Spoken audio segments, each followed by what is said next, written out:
A warm welcome and very good evening to one and all in Career Opportunities in Food Science and Technology, a Saturday series of virtual webinar series conducted to help and ease out the career path of students, early career researchers, and master students, PhD students, and we have been conducting this Saturday virtual webinar series, bringing the experts from industry, academics, multinational industries, Indian companies, food companies, and as well as the foreign companies, working student, our own alumni, our own well-wishers who have shared their experiences, work experiences, and given some strategies and tips to our students, so that if those tips are followed by our students, their career path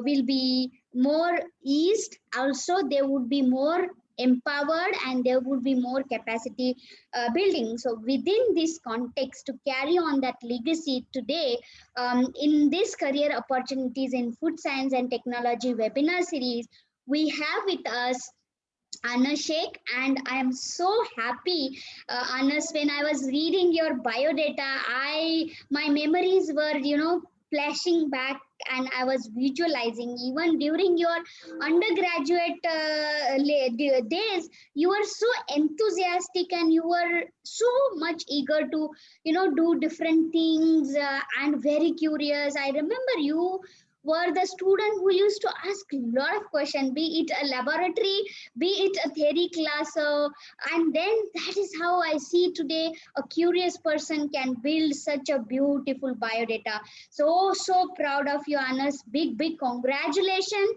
for granting or for grabbing this huge opportunity and getting Prime Minister Research Fellowship, that to one of the reputed institute of the country, that is IIT Kharagpur. My heartfelt, congratulations to you, as well as your family must be very proud.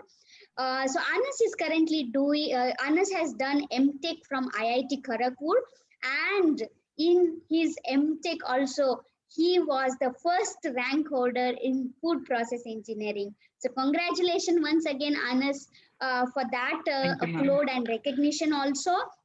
And during your master research, you got an opportunity to work with one of the again finest universities known for research, especially in food technology, food engineering, and that is Technical University of Munich, Germany, under a DAD exchange, one of the very prestigious fellowship only given to multi-talented, intelligent, hard-working students who would like to bring a drastic change, and especially in the area of food technology, having a direct application to the societal change. So Anas, as I told you before, is our student, completed his BTech from Institute of Chemical Technology, BTech in Food Engineering and Technology, and at this stage, Anas has 6 publications published in journals of high repute and standard. Very nice. And when I was looking at your biodata, it is super empowered for a first year PhD student having such a beautiful biodata. I'm sure your career path is very bright, and I'm looking forward from you to share also those strategies on building, biodata, because I am sure that helps a lot. So Anas has won a lot of best poster awards during national as well as international presentation or conferences that he attended. He's also winners of the prizes, different prizes, first prizes at a different occasions where he participated. He is a recipient of dad's fellowship. He's also a gate rank holder. He's also recipient of Inspire scholarship, and also during his schooling days also he was a recipient of many awards, awarding 99.99% during schooling days. Wow, what an amazing biodata. And overall, you are such a wonderful, kind human being who is ready to share the knowledge as well as the success with others. And when we share, we also grow, we also learn. And by sharing, it's a law of nature. When we share with others, we also grow with the multiple times. So, and thank you so much, Anas, for your valuable time. And I'm looking forward to hear from some of the wonderful strategies and on Prime Minister Research Fellowship. Yeah, over to you.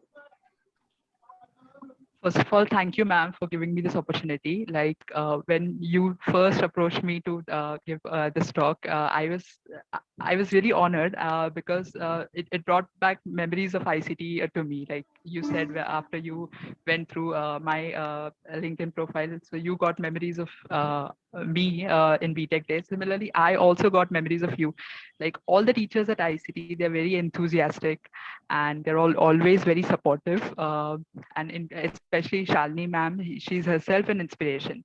Like she will always help us to be inquisitive in the class. So she'll always encourage to ask questions, as well as one unique thing about her is she'll always try to incorporate something new in the lab. So I remember we had food analysis labs with her, and she used to bring some unique samples to us, and she will tell to some unknown samples which probably we had not analyzed before, not some standard samples. Like she used to bring spinach from some market. Sometimes she used to bring samples from home as well.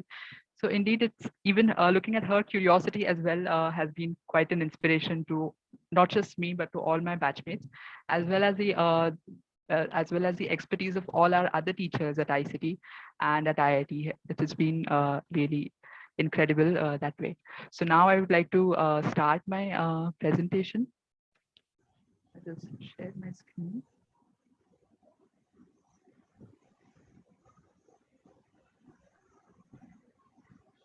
Is it visible? It's coming. Okay. Yes, perfect. Thank you so much. All right. So a very good evening to one and all present here. I'm Anas Shaikh, and today I would like to share my experiences on applying to the Prime Minister Research Fellowship. What are the some of the strategies that can be used? What are the tips which are there which can be applied and used by students? So let me, without any further ado, begin with the presentation. So I guess next slide I have put it, but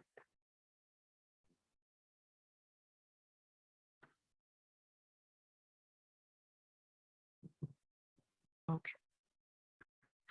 So firstly, I would like to give a general introduction on what the Prime Minister Research Fellowship is.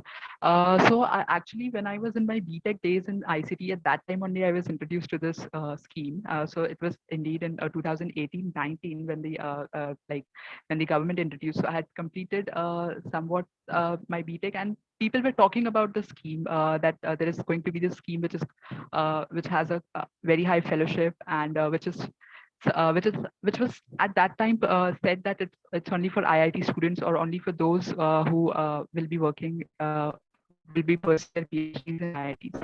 So in this talk, I'll be briefly talking about what are the exact things about this fellowship. Like where do you need to be enrolled for a PhD? Do you need to be an IIT student only? Can you be a student of some other institute as well? So a general introduction for the PMRF, as you know, all know that it's a Government of India initiative, and it is offered by all the IITs, all the ICERs, the IISc Bangalore, and some of the top central universities of India. And for all practical purposes, the major official website can always be referred for the notifications, for the eligibility guidelines, and the nitty-gritties of this fellowship. So, but why should one go for a Prime Minister Research Fellowship when there are some other fellowships as well? Of course, other fellowships are also as competitive as PMRF, I would say, because in India, many of the fellowships are obtained through after qualifying for an examination. For example, CSIR, NET, etc. So GATE is another examination. So the PMRF fellowship is no different in terms of that you have to clear a qualifying examination, a qualifying test in order to apply for it.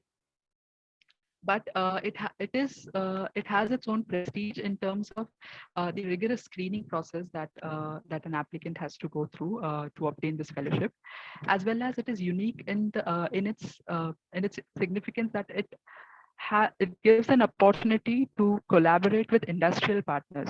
So you can always look out for someone amongst the Confederation of Indian Industries (CII) to help you partner with them to develop technology. So that is another unique ability of this present fellowship. Then the next one is the social impact. So this fellowship actually gives you a chance to reach out to the public, to be able to develop certain things, technologies, products, processes, which can be used to bring about a Sorry to social impact. interrupt, but the audio system is in between going really low.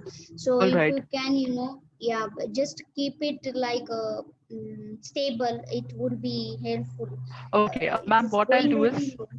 also I'll remove my earphone probably, and then Yes, let's check without, because you're talking such an important points, and even if our student miss one single point, that's not good. Yeah, let us try without audio system. all right. So I'll talk without the audio system. Ma'am, is it better now? Yeah, Hello, try ma'am. talking and Yes, ma'am. Is it better no, now? it's I'm talking. break. It's breaking. No, it's not a good audio. All It right. was Maybe I'll your turn off my mics fan. were better. Okay, with Yeah, your and mic was then better than okay. mic was better.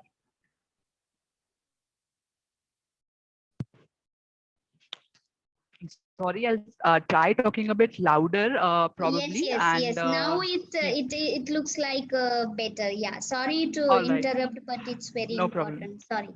Yes, ma'am. That's indeed important, and thank you for interrupting that. So yeah, so I was talking about why this PMRF fellowship is important when we have certain other fellowships as well. So one of the points is that the rigorous screening process that a research scholar has to go to in order to obtain this fellowship. So, that is one point which makes it unique.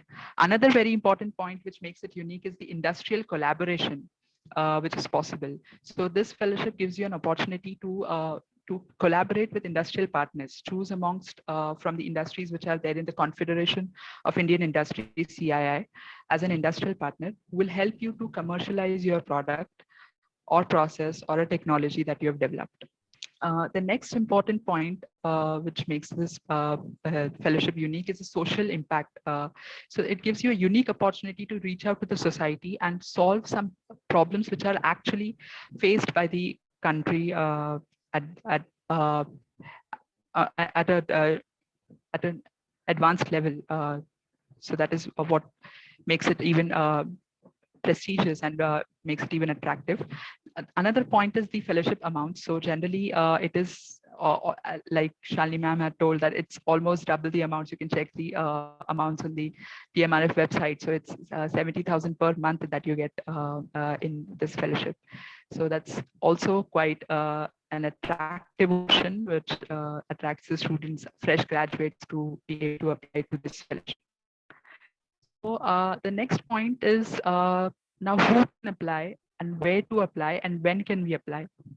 So the first question, who can apply? There's generally a misconception that only IIT students can apply to this fellowship. So it's true that IIT students, those students who have done their bachelor's and master's from IITs, ISERS, IISc, and the other central institutes, which I had mentioned in my previous slide, are eligible to apply. But then the students who have done their bachelor's and master's from other recognized universities, other than those mentioned in the first slide, they can also apply to this fellowship. But the only condition is that they must be doing their PhD at a PMRF granting institute. So let's say a student who has done his bachelor's and master's from ICT Mumbai can also apply to this fellowship, provided that he gets an admission for PhD at a PMRF granting institute. So those which I had mentioned in the very first slide. So that is I mean the what I wanted to clarify as a misconception, which is there. Now, again, many students, even at IITs, even those students who are doing their PhD at IITs, even they aren't aware sometimes that when can we apply, and some of the students who have already started their PhD with some different fellowship, let's say. So they are in a dilemma that can we apply at this stage when we have already started our PhD, or is it that it can only be done at the start of a PhD program? So the answer to that question is there are two channels which can be which through which one can apply to this program. One is the direct channel and one is the indirect channel. So the direct channel is one gets to apply at the start of a PhD program. And the indirect channel is if, let's say, someone has completed his master's, and after that he has joined, so within 12 months he can apply. And if someone has joined after bachelor's degree only, a PhD program, for example, many IIT students, once they complete their bachelor's, sometimes they're eligible to do a PhD immediately. So they will get 24 months of a time. Till 24 months at most, they can apply to this fellowship.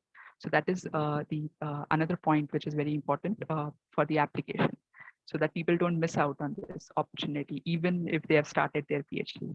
So next is how to apply. Now, in the IIT system, there is this very, I would say, a bureaucratic system wherein we always have to go through this, what they call as the proper channel.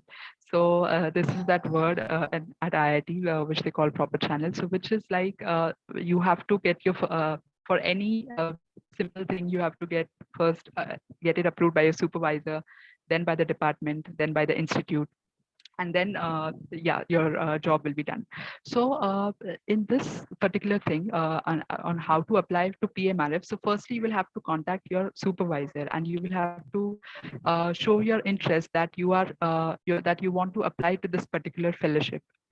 And that if he sees that the candidate is motivated enough, and if he finds that the research topic which will be explored through this particular project will help serve a purpose, then certainly he will be guiding you further on it. So after that, the supervisor will recommend the student to the department. Then the department will screen the candidate on generally two criteria. One is a minimum gate score, which will be required, and a minimum CGPA, cumulative grade point analysis, which will be required. Then if the amongst those interested in the department and recommended by, let's say, different supervisors, then the department will select a few based on their criteria, and then the department will be recommending it to the institute, and then the institute will make a final nomination.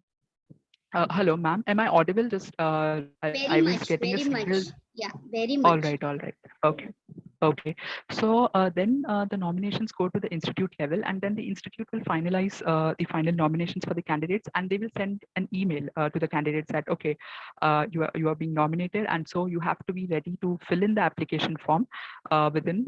So they give a very short span of time, and within that much time, the form will be opened by the coordinating institute. The coordinating institute is IIT Delhi, and yes, they will be opening up the online application form, and then you will have to be quick enough to and be ready enough with all your documents, research proposal, statement of motivation, letters of recommendation, to be able to fill that form.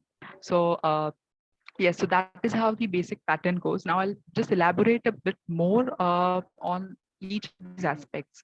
So like I said, firstly it comes to talking with your supervisor. So in discussion with your supervisor and taking his advice, you must develop a strong research proposal.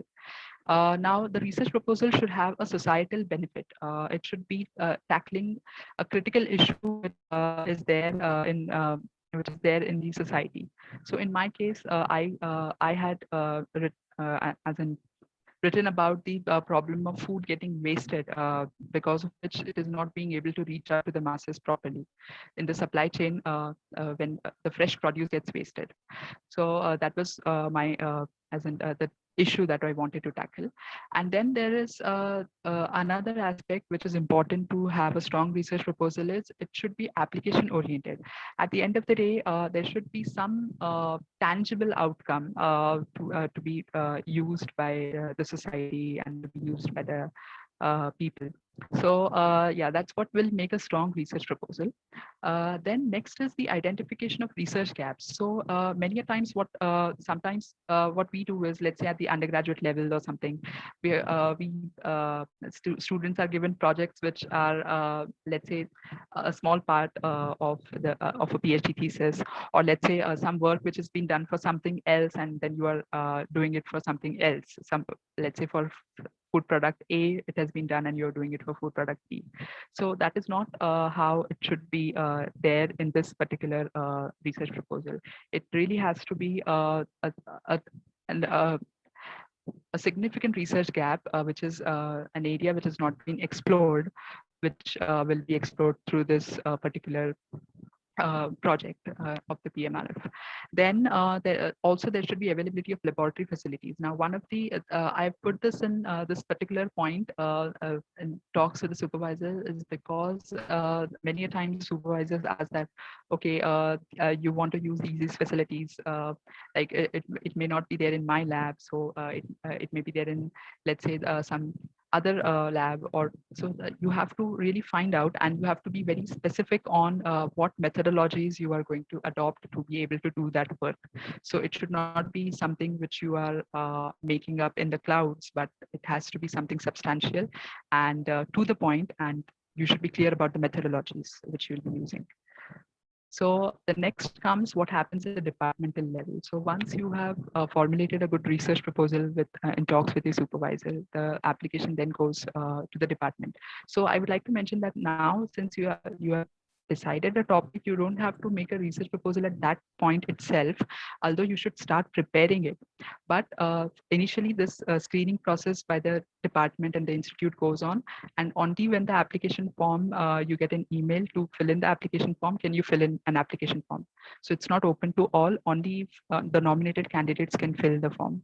So that is one key difference in this program. So now coming to the department screens on the basis of the GATE score and the CGPA. Now, we must remember that the GATE score has a validity of 3 years. So people who have given it long time back should take note of it, that their GATE score is still valid. Another point is the departmental cutoff. So sometimes the department may have higher cutoffs, but in general, what has been mentioned at the website is 650 a GATE score out of 1,000. That is the maximum GATE score that can be obtained. Another point is the CGPA cutoff. Now, there are some, I would recommend for the CGPA cutoffs, you refer the PMRF website, because it is given 8.0, and in some cases it is 8.5. But it is a safe side to catch, to be able to catch 8.5. But because higher the CGPA, higher your chances of getting into the fellowship, because it's quite competitive. So I would suggest that you catch an 8.5 and go ahead. Then the another thing is the transcript. So as we know that we are currently in lockdown situations, and the institutes are not working at their full potential, at their full efficiency, although everyone is trying their best to be able to work as best as they can. So we must remember that making the transcripts, etc., it takes a lot of time, sometimes a week or something. So you must be able to arrange it in the proper time. So it's better to apply for transcripts initially. Another point is now when it comes to the institute level. So like I said, the institute, once the department has nominated, then the institute will finalize the nominations, and they will intimate the candidates that, okay, you have been nominated and now you will have to be filling out the form. So, and they give a very short time, like in my case, it was like 7 days notification. So after a period of 7 days, I had to be filling the form. So yeah, so they give a very short notification. So you must be regularly checking your email updates and be prepared with all the application. Next is the strategy, the application form itself. So now, when you get an invitation for filling up the application form, so what exactly is this? Because the application form is not available to everyone else. So I thought, okay, share what exactly are the details which are to be filled. So obviously, firstly, the personal details, your name, etc., your email ID, contact details. But apart from that, the major important things which are there are the academic details, publications, reference letters, and work experience. So I'll be elaborating on this a bit more and before winding it up. So let me first elaborate on the academic details. So one of the major things which the PMRF committee looks for is high academic records. So if you're really excelling at your academics, then it's really nice. So grades do matter a lot in PMRF. Both your BTech and MTech grades are important. And then the grade score, it should be a high grade score. Although they have given 650, your grade score should be much higher than that. I mean, that will increase your chances. So that is a tip. I mean, a tip in this case for PMRF, try to be as excelling as possible in all the things what they are asking for. That is the best tip I would say in this. So in academic details, first two, and then they have also a column of previous education of class 10th and 12th. So you can also put those details to be able to support your application further. Then next is the publications. So as Shalina was telling that, like I can share my stories of BTech. So yes, she's right. I used to, I mean, when I was in BTech, I used to be attracted to lab more than some other activities, let's say. So hello, can you mute yourself, Siddharth? Okay, thanks. So as I was saying that now for publication, you need a research project which you have done. So start early as soon as possible. So I was exploring some research project options when since I was in second year, and indeed ICT Mumbai has a very much of a research environment where the faculty are actively engaged in research, and they encourage students very much at the UG level as well to be involved in their activities. So yes, so do those kind of research, learn how to write review articles. That also helps a lot. Learn how to organize the literature in an org manner. Resources, how to use resources such as Scopus, Google Scholar, and even Mendeley, which helps to organize the references in a better way. So those can be learned. As well as nowadays, what comes handy is the computational modeling, since it doesn't have access to labs. So it's better to always learn computational modeling techniques. So that we can get some idea, some preliminary idea from our computational models rather than from our experiments, which we could have done when if we would have been in lab. Another thing is attending conferences. So it can be done at an undergraduate level as well. So generally, the UG students, they present posters at the conferences. So that can be done at the UG level. That will add to your profile.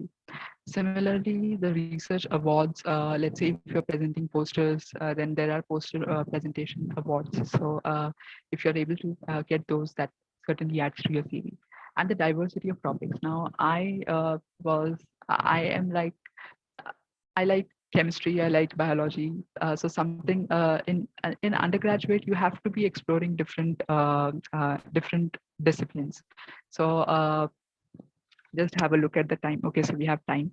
So I used to explore a chemistry lab, a biology lab, and that's how I could do two research projects in my before my final year project, and then final year project also on foods. So my intent was that, okay, in final year I'm going to do a project in food technology, which is explore some other disciplines. We have the EBT ICT Center, so I conduct one research project there. And one of the research projects I conducted at my where I did my 12th standard, so in Kelkar College, which is in Mulund. So yes, so you need to keep exploring for the options. You need to approach professors who can put you onto some project, and where you can learn how a research is conducted, and potentially, if you have done good research, then potentially publish it. The next very important thing is the reference letters. Generally, two reference letters are required, although in my application, they had mentioned, and in some other applications as well, that we have generally one recommendation from your institute. That is, the institute only recommends it to the nodal coordinating institute. So the letters, but again, like I said, it's a tip. So more you excel at your application, are your chances of getting into this fellowship. So if there are two letters of recommendation, one definitely from your supervisor, and one from a professor who knows you well, who can judge your abilities well, or it can also come from an industry person if you have done substantial amount of work in an industry, or let's say an internship through which you were able to demonstrate your abilities, and the supervisor will be able to can write about it and vouch for you. The another thing is, yes, the faculty, if he's a renowned vetted person in that field, then certainly it adds more to the application. And another topic is work experience. Now, in my case, I did not have like a continuous work experience for 1 or 2 years continuous as such. I had discontinued discrete work experiences. So I'd done some internship for 3 months, 6 months or something like that. So this is what so I was looking for diversified experiences.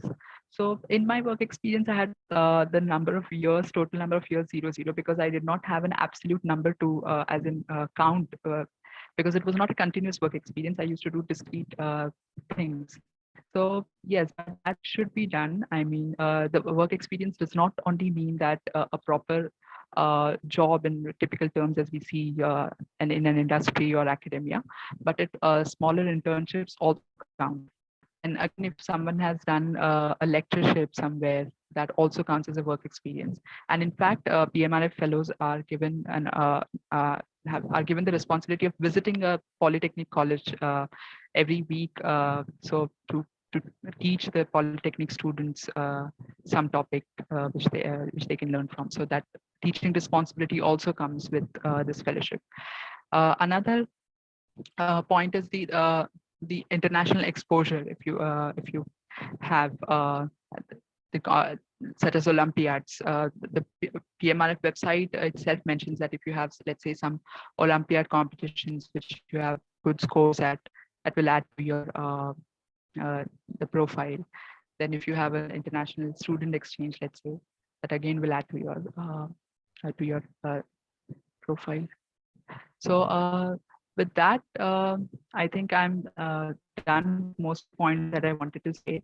And I just wanted to tell you all that, yes, be dynamic. As Shalima mentioned, that ICT offers a lot of opportunities, and not just ICT, but every other institute has a lot of opportunities. I mean, opportunities everywhere. You just need to grab it. So it can be a small college, it can be a bigger college or a university. You just need to be enthusiastic enough to be able to grab it and use that properly. So with that, I would like to acknowledge my supervisor, Professor Harinivas Mishra sir at the IIT Kharagpur, who has been quite supportive of me in applying to this fellowship, as well as I have a really good dynamic relation with him, that in that what he tells, I am able to understand properly, and what I would like to tell, that he also he's also very welcoming to taking those things up. So yes, that is also an important factor, to have a good relationship with your supervisor, in that you work synergistically towards the topic and are able to get better research outputs. And also, I again would like to thank my teachers at IIT Kharagpur, at ICT Mumbai, and at Kelkar College, where I did my 12th standard, at SVEM school, my school. And then all my previous research supervisors, because as Shalini ma'am mentioned that in my school also we used to have these small projects. So indeed, my first research supervisor was in my school, Mrs. Sweta Savant. So yeah, she we used to go again to different colleges and do a project on biofuel when I was in eighth, and a project on algae when I was in ninth, in a team of five. So that was the thing. And of course, my parents, who have been absolutely supportive and guided me through my thick and thin, especially my mother, who is always there besides me for everything what I need. And she's always very supportive and very loving. And all my friends who have been extremely kind and helpful at times of needs. So with that, thank you.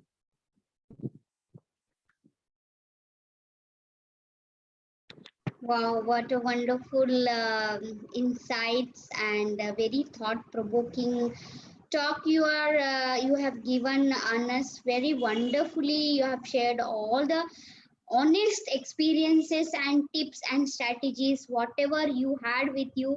You have shared with our students, and I'm sure they have understood. And we have a lot of questions. Students have posted and sent me few questions, and I will take those questions one by one. And we have Geeta with us, and Geeta Joshi would like to know if even if master's degree is done from IIT, still in that case also do one need to qualify the gate and have a valid good score? Can you confirm that? So, like I mentioned, I have given a very brief overview. Okay. So, if you go on the PMRF website, you will get all these very intricate details. Okay. But what I would suggest is, in spite of having done a master's at IIT, it is always better to have a gate score with you, because that will Valid gate add to, score, suppose, yes, because valid. you did your MTech from IIT and still your score was valid, right? In your Yes, case, yes. Anas, you gave a gate exam 2 years back, so it has to be valid, because the validity for gate score is 3 years. Students, the gate score has to be valid, no matter which IIT you are from, whichever IIT you are from, the gate score has to be valid. So that is, I hope, clear. And if not, one can give again a gate exam and bring their score into that validity range. Also, some students give, I have seen in ICT, students keep giving a gate examination to improve the score. There is no harm in that. Only, you will have to have one attempt like that. Okay, so I will take another question, and that question is from Siddharth Singh. And Siddharth would like to know that he has completed bachelor's or BTech from a very reputed university in India with a very good CGPA scores of 8.69 out of 10, and he has already joined integrated PhD program at ICT IOCB, like ICT Bhubaneswar campus. And so is he eligible for PMRF, and what else is he need to go through that procedure? So I think yes, ICT also we have so many PMRF fellowships. Only whatever procedure you have told Anas, he will have to go through it, and you can give your comment and suggestion to Siddharth. Yes. So like Shalini ma'am told that ICT also has a lot of PMRF fellows. In fact, one of my friends, like when I was in ICT, I had this friend. When I was doing my BTech, she was doing her MTech. She's called Venus Chowdhury. So she's doing, in fact, her PhD with Professor GD Yadav sir, and Yes. she's extremely talented. And yeah, so she's a PMRF fellow, and she's working at ICT Mumbai only for her PhD. So yes, definitely you can apply. Now, as I said that a student who has done his BTech and then joined a PhD, he has 24 months to apply for a PMRF. Then he can apply in the lateral category. And if you are, let's say you are starting only with a PMRF fellowship, or let's say if you have done a master's and then starting a PhD, then it cannot be more than 12 months. So if like let's say I completed my master's in 2020, so after July 2021, I would not have been eligible to apply for a PMRF. So I had to apply in between 2020 and 2021, the 2 July months of Hmm. 2020 and 2021. So yes, so that you can definitely apply. Okay. Another question again from that Siddharth. He says that he joined in 2021 January. So what would you suggest, Anas? Yes, I would suggest that he goes by the procedure what I've mentioned. Like he must first talk to his supervisor, expressing his interest in applying for the fellowship, and yes, then following that procedure, he can definitely, proceed further. Yeah, there is another very interesting question again from Geeta. In which semester of masters you started your PMRF procedure? I would say PMRF procedure you have already started from schooling days, because building a very strong biodata itself was a beginning of PMRF fellowship. But yes, you can answer, Anas. Yes, ma'am. That is very kind and nice of you to say that. Indeed, and that is what I had mentioned that like you should be starting your research as soon as possible. So even like not in your school days, but it's never too late to start. So no matter when at what undergraduate year you are in currently, you can start now and prepare yourself for the thing for the PMRF. Yes, because I So know that even during second year or third year, you used to, go to research supervisor, researchers, because I know that in ICT, every faculty is so busy with teaching, administration, but sometimes students like you who are very eager and curious, and then they do also such a wonderful research. So yes, actually, Geeta would like to know when exactly the application procedure was okay, started okay. by you. Yeah, so the application process I started it I think in October or November. I am not really sure about the exact date. So now what happened was I have been enrolled in July. So because of the coronavirus pandemic, now there are two intakes for PMRF. One is in May and one is in December. Okay, so if I started my PhD in September, so which means it was like somewhat a May intake, you can say. But the fellowship etc. it starts from September onwards. But because of the current situation, the pandemic, the applications were delayed. The intimation from the institute as itself came a bit later. So somewhere in October, November, I think I may have applied, and I got my intimation very recently only, like probably in 2021 only, somewhere in January. But it was, yes, so actual application process, but I started in last year. That is the first semester of my PhD is where I started, and I have been enrolled as a lateral entry candidate. Now one, yeah, so that's what I wanted to mention. Okay. So another question, Anas, you mentioned that when you are choosing, because the entire focus for this PMRF is choosing a very strong research topic and research proposal, which has a social impact. And so that choosing a research topic or working on a research proposal is the responsibility of a student itself, or it also goes on to supervisor? So supervisor, does he or she also participate in the research proposal writing, drafting, deciding, and how it is? So basically, you have to be the first person who has to have a list of topics ready at your hand to be able to discuss with your supervisor. So if you go just barehanded to a supervisor and you would say that, okay, I want to apply for PMRF and please suggest me some topics, then firstly, they have a lot of topics which they know of. So which topic would they suggest you? And secondly, it would become like spoon feeding. So which is not entertained. At least my supervisor would not entertain that. So I had to have some topics already in my mind. So in fact, I sent him a first research proposal draft. And which he did not like. So he immediately responded to me. He saw the research proposal and then he was like, no, no, no, this is not up to the mark of PMRF. So I'm like, okay, sir, then tomorrow probably I'll give you a call and then we can discuss some other topics as well. So yes, then I had some other topics ready in with me. But the point was that this proposal which I sent it to sir, I had made it for some previous application which I had sent him that okay, probably we can send it this same proposal. But then he said that okay, it's good, but then it's not up to the mark of a PMRF application. So then we had to come up with some other topic. So then I said, okay, so we have this another topic. So how do you find this topic? And then of course, then you discuss and then you build up on that. then you write a research proposal draft, then the supervisor will correct it. He will add some suggestions as to what can be added further to strengthen it. That is how it goes. So yes, definitely it's both ways, but then you have to be initiating and you need to have a list of topics ready before that. Yes, and you also mentioned one very important aspect, that is having a tangible outcome.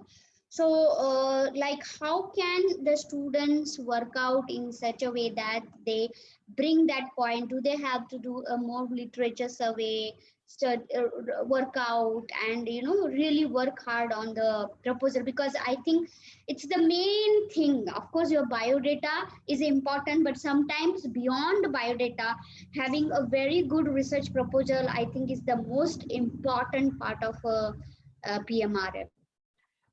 Yes, that is very true. So with regards to application oriented, what I mean is, so as we see that research has two aspects. So one is the fundamental part of it, wherein we try to find out the mechanisms and the science behind it, and that is very important indeed. However, this fellowship mostly it has been uh, more towards projects, towards funding the projects which have some uh, application oriented application, as in such as a device, let's say a small device, so something like that, a process technology which you are developing. Okay, So okay, by application oriented I meant that. okay. So you also mentioned that from the department there is a strong like a procedure and only a few. So generally, how many seats are available? So how many applications? So you were an in-house student, like you did your MTech, and therefore you were in-house.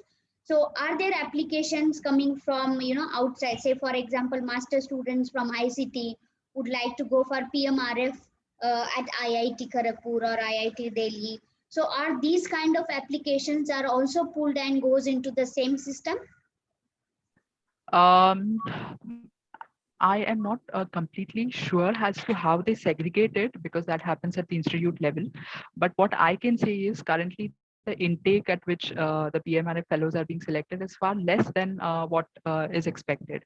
So that is because probably they are not getting those many applications, and yes, so they are in fact encouraging students to apply and have good applications so that we have more PMRF fellows. Okay, and there is one more thing, Anas, that in this PMRF there is also industry partner. So finding industry partner is of course research supervisor's responsibility, right? Because some part of funding is also coming from industry. So is it PMRF authorities only identifies, or it is the institute or research supervisor takes care of identifying the industry partner?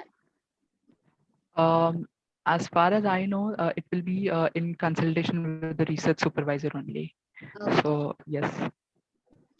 okay. So that's very wonderful. There are few more questions. Uh,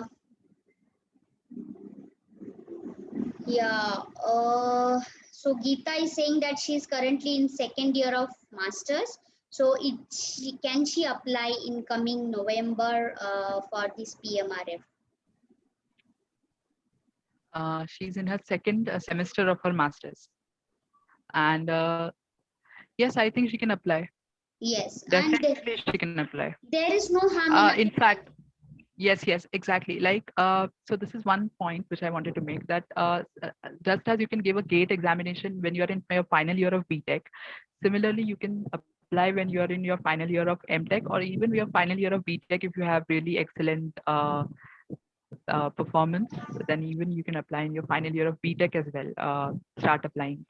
So, but the point is, you need to have a supervisor at an IIT, at ISERS, somewhere out of those institutes which are mentioned, and Yes, the other yes. central institutes. So, out of those, if there are any institutes, a supervisor is ready to be hosting you as a PMR fellow, then yes, the application can And be the taken entire ahead. procedure is online, right? It is entire procedure that needs to be completed online by the student, Yes. or institute does this procedure? No. The institute will not do that procedure. The application will be the student's responsibility, not even the Yes. supervisors. And I think So it's a yes, he very will. laborious task. It is like a huge task. One needs to be very systematically, nicely make all the files together. I can imagine its name, the heaviness or the weightage the fellowship carries, and at the same time it carries loads of work and responsibility also. Yeah, am I Yes, right, Anas? yes, ma'am. That's true. That's very true. So it's quite laborious. And actually, I was reading a comment. I don't know if it's Mangesh, my friend only. There were excellent insights. He's saying so. And then he replied, please reply. So in the comments I was reading, sorry for the distraction. Yeah, that's wonderful. Thank you so much, Anas. Your talk has been very thought provoking, and my student have and other all audiences today who have gathered here have benefited immensely. At least they have started thinking that yes, I can also apply. So that first baby step is important, so that and then you take small steps, and definitely you will reach to your goal. Your talk was super informative and super Thank you, ma'am. energetic, enthusiastic, useful. Thank you so much, and all the students are greatly benefited. And I look forward for your future association and help. I know that you are such a kind and helpful person. You will definitely help whosoever need that help. So thank you so much, and Thank you, ma'am. thank you audiences for being so active and asking such a beautiful question. So keep asking question, keep building your biodata, keep learning, and stay safe and take care. Bye bye. Thank you.